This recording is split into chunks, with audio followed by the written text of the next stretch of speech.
हरे कृष्णा। तो awakening Krishna consciousness channel में आप सभी का फिर से स्वागत है।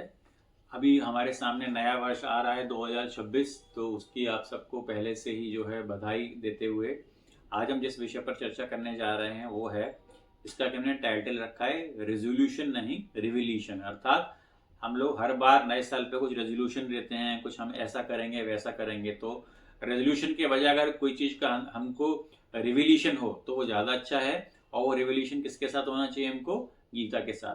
तो गीता के कुछ चुनिंदा श्लोक हैं जिसके ऊपर हम चर्चा करते हैं कि हमको रेजोल्यूशन लेने की जरूरत नहीं है, बल्कि गीता के साथ अपना किस तरह से भगवत गीता को हम नए साल में अपनाते हुए उसके साथ हम बहुत सी चीज़ों को अंदर अपने रिविलेशन कर सकते हैं, उसके ऊपर चर्चा करेंगे।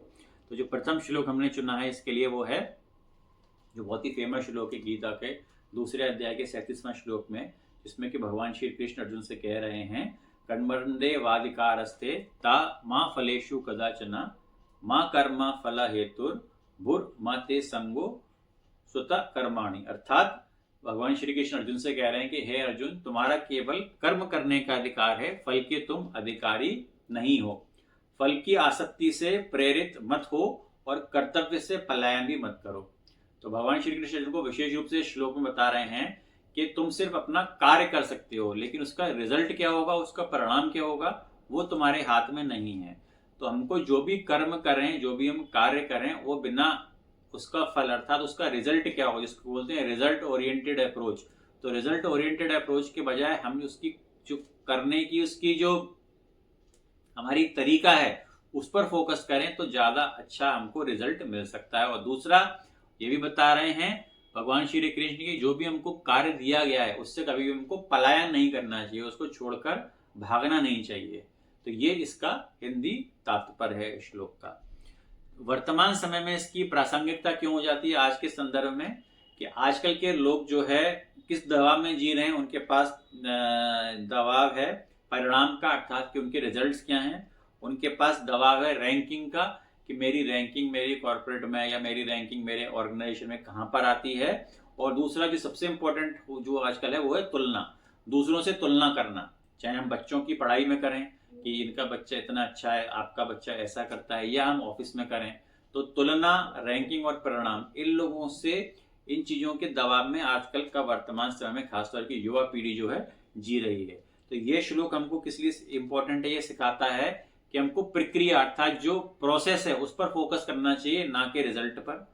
जो भी हम कार्य करें उसको बिना किसी तनाव के, बिना किसी टेंशन के करना चाहिए, और हमारा पूरा जीवन ही कर्म केंद्रित होना चाहिए। यदि हम ऐसा करेंगे तो हमारे जीवन में जो भी ये परिणाम है, रैंकिंग और तुलना का दबाव है, वो पूर्ण रूप से नष्ट हो जाएगा। तो नया वर्ष में हमको लक्ष्य को नहीं करना है, कि लक्ष्य से नहीं करना कि हम उसमें ये का टारगेट करें, बल्कि हमको नए वर्ष में अपना दृष्टिकोण बदलना चाहिए। तो ये श्लोक जो है बताता है कि किस प्रकार में नए वर्ष में आप अपना लक्ष्य ना बदलें बल्कि अपने जीवन का दृष्टिकोण ही बदलें, तो आप देखेंगे कि आपको अपने जीवन में बहुत ही सफलता प्राप्त होगी। दूसरा श्लोक जो बताता है हमको, छठे अध्याय का 26वां श्लोक हमने चुना है, जो बताता है मन पर नियंत्रण। इसमें श्री कृष्ण कह रहे हैं, यतो यतो निश्चरति मनश्चंचलम अस्थिरम ततस्ततो नियमतावेद आत्मानि एवं वशम नयेत। अर्थात जहां जहां चंचल मन भटके वहीं वहीं से उसको संयमित कर आत्मा में स्थिर करना चाहिए। तो ये आज की डेट में बहुत ज्यादा इस श्लोक से हमको सीखने को मिलता है, जिसको बोलते हैं हम डिस्ट्रैक्शन।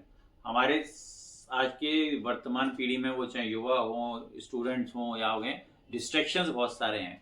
तो किस प्रकार जहां जहां मन भटके उसको संयमित कर वापस आत्मा में स्थिर करना चाहिए। तो वर्तमान समय में इसकी रेलिवेंस क्या है, आजकल हम अलग अलग जगह से डिजिटल का डेटा, डिजिटल सोशल मीडिया, उसमें इतना ज्यादा है कि हम जो है उससे विचलित रहते हैं। हमेशा हमारा मन चिंताओं और ओवर थिंकिंग से भरा रहता है। चिंताएं विभिन्न प्रकार की, वो चिंताएं चाहे अपनी पारिवारिक हो सकती हैं, वो चिंताएं हमारी व्यक्तिगत हो सकती हैं, वो चिंताएं हमारी जो है हम जहाँ हम कार्य करते हैं उससे रिलेटेड हो सकती हैं। बहुत सारी चिंताएं होती हैं, ओवर थिंकिंग हम हमेशा करते रहते हैं। तो ये श्लोक हमको बताता है कि हम हमारे मन को हमको मन के अधीन नहीं होना बल्कि मन को अपने अधीन करना है। इसलिए भगवान श्री कृष्ण ये भी कहते हैं कि मन जो है वास्तव में आपका सबसे परम मित्र है यदि वो आपके वश में है, और यदि मन आपके वश में नहीं है तो वो सबसे बड़ा आपका शत्रु है। तो यदि हम मन को वापस कर लेते हैं तो मन को वापस करने से ही वास्तव में हम अपना भगवान में चित्त लगा सकते हैं। तो ओवर थिंकिंग और नेगेटिव विचारधारा उस सबका कारण क्या है कि हम उल्टी सीधी चीजों में अपना समय व्यतीत करते हैं। तो उन चीजों में समय व्यतीत करने के बजाय यदि हम भगवान का नाम जप करें, भगवान का नाम चिंतन करें, भगवान का नाम स्मरण करें, भगवान का नाम सुबह शाम लें, भगवान के रूप गुण ऐश्वर्य माधुर्य सबका जो है हम वर्णन करते रहें, चाहे वो स्वाध्याय करें शास्त्रों का, चाहे गीता पढ़ें, जो भी आपको अच्छा लगता हो वो मंत्र करें, तो निश्चित रूप से जो ये सब चीजें डिस्ट्रैक्शन है उससे आप बचेंगे और आप देखेंगे कि जो आपका जो फोकस करने की शक्ति है वो भी आपके जीवन में बढ़ेगी। तीसरा श्लोक जो हमने लिया है इसी के तहत वो है दूसरे अध्याय का 48वां श्लोक, जो कि समत्व की ओर ले जाता है। अर्थात भगवान श्री कृष्ण कह रहे हैं, युवस्था कुरु कर्माणि संगम त्यक्त्यो धनंजया सिद्धि असिद्ध्यो समभूत्वा समत्वम योग उच्यते। आसक्ति छोड़कर कर्म करो, सफलता और असफलता में समान रहो, यही योग है। तो भगवान कह रहे हैं कि हमें किसी की बिना चीज की आसक्ति की अर्थात उससे अटैच किए बगैर अपना कर्म करना चाहिए, और सफलता रहे या असफलता रहे उसमें हमको एक भाव रहना चाहिए, यानी समभाव रहना चाहिए, उससे हमको कोई फर्क नहीं पड़ना चाहिए। वास्तव में यही योग है। तो इसके उससे पहले एक और श्लोक में भगवान श्री कृष्ण ने यह भी कहा है, सुखे दुखे समय कृत्वा लाभा लाभो जया जयो। अर्थात सुख में दुख में, सुखे दुखे समय कृत्वा, लाभ में हानि में और जय में और पराजय में हमको समभाव रखना चाहिए। तो ये बहुत इंपॉर्टेंट है आजकल के वर्तमान रेफरेंस में, जहाँ की हम देखते हैं कि आजकल लोगों के अंदर इमोशनल हाइज और लोज बहुत तीव्र हैं, यानी इमोशनली एकदम से वो बहुत ज्यादा प्रसन्न हो जाते हैं और कभी इमोशनली एकदम से बहुत ज्यादा वो डिप्रेस हो जाते हैं। और जो हम आजकल की घटनाएं देखते हैं कि ये ब्रेकअप हो गया, डिवोर्स हो गया, या उसने अलग तरह के कार्य कर लिए जिससे खुद के जीवन की हम हानि कर लेते हैं। तो ये सब करते हुए हमको ये श्लोक रेलिवेंस इसलिए है, इसकी इसलिए इंपॉर्टेंट है क्योंकि बताता है कि किस प्रकार से सब घटनाओं से विचलित हुए बगैर हमको अपना स्थिर मन रखना चाहिए, अपने जीवन में संतुलित निर्णय लेना चाहिए, और यदि असफलता आती भी है तो उससे विचलित हुए बगैर हमको दृढ़ता पूर्वक अपने जीवन में आगे बढ़ते रहना चाहिए। चौथा श्लोक जो हमने लिया है वो है 18वें अध्याय का 58वां श्लोक, जो है अहंकार त्याग के ऊपर। यह आजकल की समाज की सबसे बड़ी प्रॉब्लम इसको बोलते हैं ईगोइज्म, ईगोइस्टिक क्लैश, कि हर एक व्यक्ति के अपने अंदर ईगो कूट कूट कर भरी गई है। यानी ईगो का मतलब है कि उसके अंदर जो है अपना अहंकार इतना ज्यादा है कि वो दूसरे को कुछ समझता ही नहीं है। तो इस श्लोक में भगवान श्री कृष्ण कह रहे हैं, मत चित्तः सर्व दुर्गाणि मत प्रसादत तैरस्यसि अथ चेतत्वम अहंकारम न चोस्यसि विनाकस्यसि। अर्थात यदि तुम मुझ में चित्त लगाओगे तो मेरी कृपा से सभी कठिनाइयां पार कर लोगे, और यदि अहंकार में फंसकर नहीं सुनोगे तो तुम्हारा पतन होगा। तो अहंकार ही सबसे बड़ी आज की समाज की जो है बाधा है। मैं सब जानता हूं, ये वाला भाव, मुझे सब पता है, मैं सब कर सकता हूं, मैंने किया है, मेरे बगैर ये कंपनी नहीं चल सकती थी, मेरे बगैर ये प्रोजेक्ट नहीं पूरा होता, ये जो मैं का भाव है ये सबसे बड़ा हमारा शत्रु है। तो ये श्लोक हमको सिखाता है कि हमारे अंदर जीवन पर्यंत सीखने की मानसिकता रहनी चाहिए। हम हमेशा जीवन भर सीखने के लिए उत्साहित रहने चाहिए, और इसके लिए हमको विनम्र होना जरूरी है, और मार्गदर्शन स्वीकार करने की हमारे अंदर क्षमता होनी चाहिए। जब तक हम अहंकार भाव का त्याग नहीं करेंगे तो ना तो इस भौतिक जगत में और ना ही आध्यात्मिक जगत में हम किसी भी प्रकार से प्रगति को प्राप्त कर सकते हैं। और यदि आपकी प्रगति हो भी रही है तो ये निश्चित रूप से मान के चलिए कि एक समय ऐसा अवश्य आएगा जबकि आपका अहंकार स्वतः ही टूट जाएगा, और जब वो अहंकार खत्म होगा तो आपके पास पछताने के सिवा कुछ भी नहीं होगा। 5वां श्लोक जो हमने लिया है वो तीसरे अध्याय के 30वें श्लोक से, जो बेसिकली कंपैशन अर्थात सेवा भाव के ऊपर है।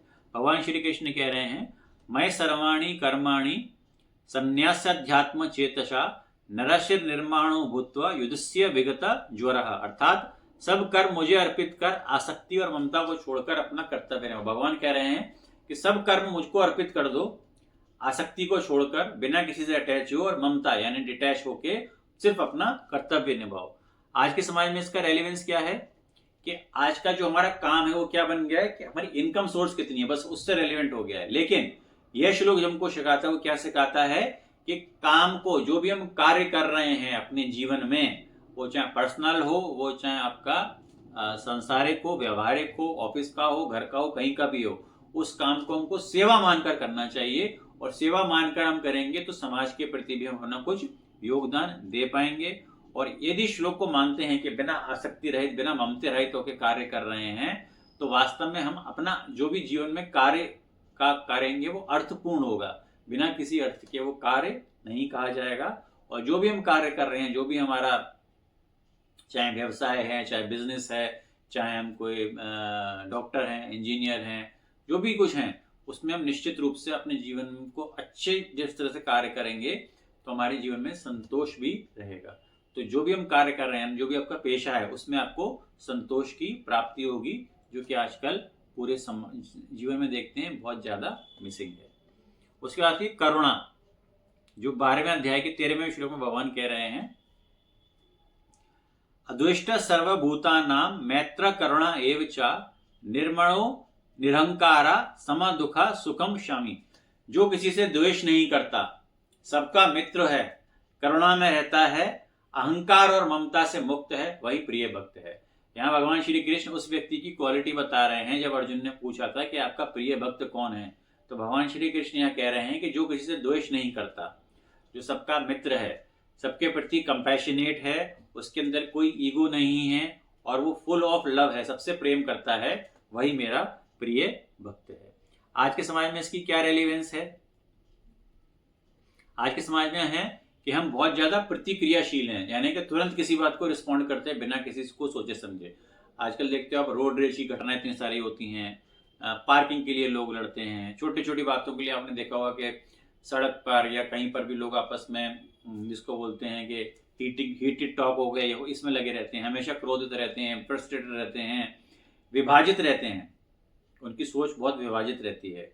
तो ये श्लोक हमको सिखाता है कि किस प्रकार से हम करुणा यदि अपने जीवन में अपनाते हैं और अहंकार रहित रहते हैं, तो हमारा जीवन बहुत ही सरलता से और बिना किसी जिसको बोलते हैं विघ्न के आसानी से कटता है। हमको सबसे इंपॉर्टेंट जो होता है मानसिक शांति, वो हमको मिलती है यदि हम इन गुणों को अपनाते हैं, जो कि भगवान ने गीता में भक्त के लिए कहे हैं।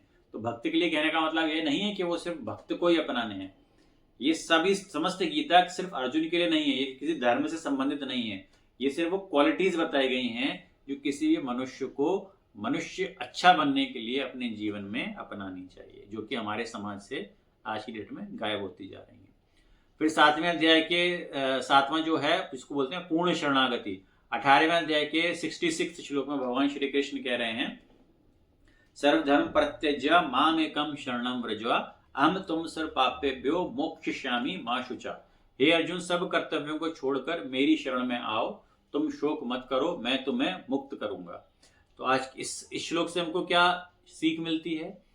आज का जीवन जो है, बच्चों से लेके, स्टूडेंट से लेके और वर्किंग नौकरी से लेके और घरों में रहने वाली महिला, सबके लिए जीवन में अस्थिरता बनी हुई है। अस्थिरता क्यों है? वो अस्थिरता है अनिश्चितता बनी हुई है। क्यों वो अनिश्चितता रहती है? करियर के लिए, आज हम कर रहे हैं कल क्या करेंगे। वो अनिश्चितता रहती है स्वास्थ्य के लिए, हमारा स्वास्थ्य ऐसा है, कल को क्या हो गया, ये नहीं होगा तो क्या होगा, भविष्य की चिंता रहती है। तो यह श्लोक हमको सिखाता है कि यदि हमको जीवन में आंतरिक सुरक्षा चाहिए, चिंता से मुक्ति चाहिए और अपने मन पर नियंत्रण चाहिए, तो हमको भगवान के प्रति पूर्ण शरणागत होना पड़ेगा। जब हम भगवान के प्रति पूर्ण शरणागत हो जाएंगे तो आप निश्चिंत मानिए कि जो भी आपके जीवन में अनिश्चितताएं हैं, वो किसी चीज को भी लेकर हो, आपके करियर को लेकर हो, हेल्थ को लेकर हो, किसी भी चीज को लेकर हो, वो अवश्य ही खत्म हो जाएगी। और तो इन 7 श्लोकों के माध्यम से हमने इसको समझने की कोशिश की है कि रेजोल्यूशन से काम नहीं चलेगा। यानी कि आप रेजोल्यूशन से क्या करते हैं, सिर्फ अपना व्यवहार बदलते हैं, लेकिन जब आप रिवोल्यूशन करेंगे, अर्थात जब गीता के माध्यम से आपके अंदर रिवोल्यूशन होगा, तो वास्तव में आपको जीवन बदलेगा। तो आपको अपना व्यवहार नहीं बदलना, आपको अपना जीवन बदलना है। तो आप सभी के लिए नव वर्ष की हार्दिक शुभकामनाएं, और हम आपसे प्रार्थना करते हैं कि भगवत गीता को अपने जीवन में अपनाएं। ये वास्तव में भगवत गीता नहीं, बल्कि एक भगवान की एक हमारे पास ऐसी भेंट है जिसके द्वारा कि हम अपना जीवन बहुत सरलता से और भगवान के प्रति आश्रित होकर, एक ये मैनुअल की तरह है जो भगवान ने आपको एक गिफ्ट के रूप में दिया है कि आप इसके अनुरूप अपना जीवन अपनाएं। तो आप सबसे अनुरोध है, नव वर्ष में भगवत गीता लाएं और उसका स्वाध्याय अवश्य करें। हरे कृष्ण।